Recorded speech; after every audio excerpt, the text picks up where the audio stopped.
بسم اللہ الرحمن الرحیم۔ دوستو، آج ہم جانیں گے کہ وتر کی نماز پڑھنا کیسا ہے، وتر کی نماز کتنی رکعت پڑھی جائے گی، اور وتر کی نماز میں کون کون سی صورت پڑھنا افضل ہے، اور وتر کی نماز ایک سلام سے پڑھی جائے گی یا دو سلام سے پڑھی جائے گی۔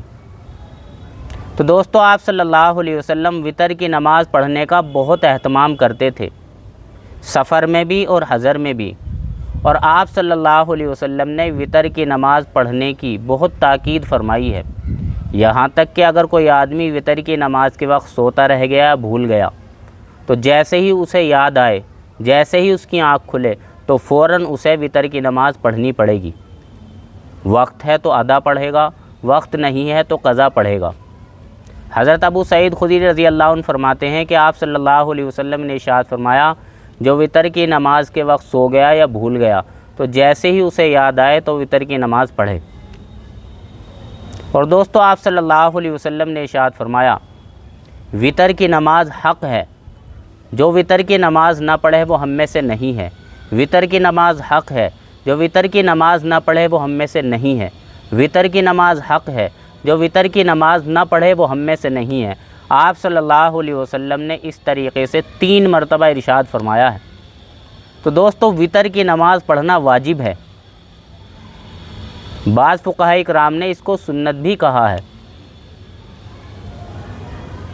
اور دوستو، وتر کی نماز 3 رکعت آپ صلی اللہ علیہ وسلم کے ہمیشہ پڑھنے کا معمول تھا۔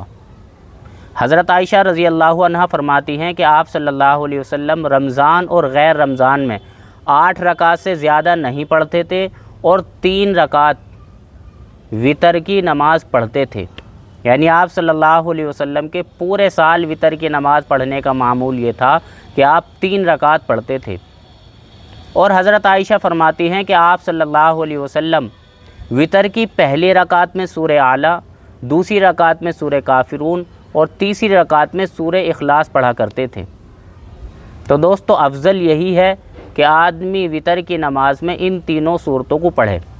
اگر کسی کے یہ صورت یاد نہیں ہے تو ان کے علاوہ بھی پڑھ لے، کوئی دقت نہیں ہے، اور اگر کسی کے یہ بھی یاد ہے تو کبھی کبھی انہیں بھی پڑھ لے اور ان کے علاوہ بھی پڑھ لے۔ اور دوستو، وتر کی نماز کئے سلام سے پڑھی جائے گی اس کے بارے میں بھی سن لیں۔ حضرت عائشہ رضی اللہ عنہ فرماتی ہیں کہ آپ صلی اللہ علیہ وسلم 2 رکعت پہ وتر کی نماز میں سلام نہیں پھیرتے تھے۔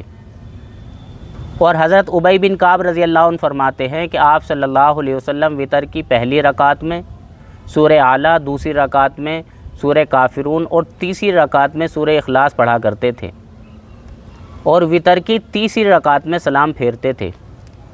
تو دوستو، آپ صلی اللہ علیہ وسلم وتر کی نماز پڑھتے تھے اور اس کی تاکید بھی فرمائی ہے، جس کی وجہ سے وتر کی نماز پڑھنا واجب ہے۔ اور آپ صلی اللہ علیہ وسلم پورے سال وتر کی نماز 3 رکعت پڑھتے تھے، اور تینوں رکعتوں میں سورہ اعلیٰ، سورہ کافرون اور سورہ اخلاص پڑھتے تھے، اور آپ صلی اللہ علیہ وسلم ایک سلام کے ساتھ پڑھا کرتے تھے۔ تو سارے ہی ڈاؤٹ ہمارے کلیئر ہو گئے، ہمیں معلوم ہو گیا کہ وتر کی نماز ہمیں کیسے پڑھنی ہے۔ اللہ تعالیٰ صحیح سمجھ کی توفیق نصیب فرمائے۔ وآخر دعوانا ان الحمد للہ رب العالمین۔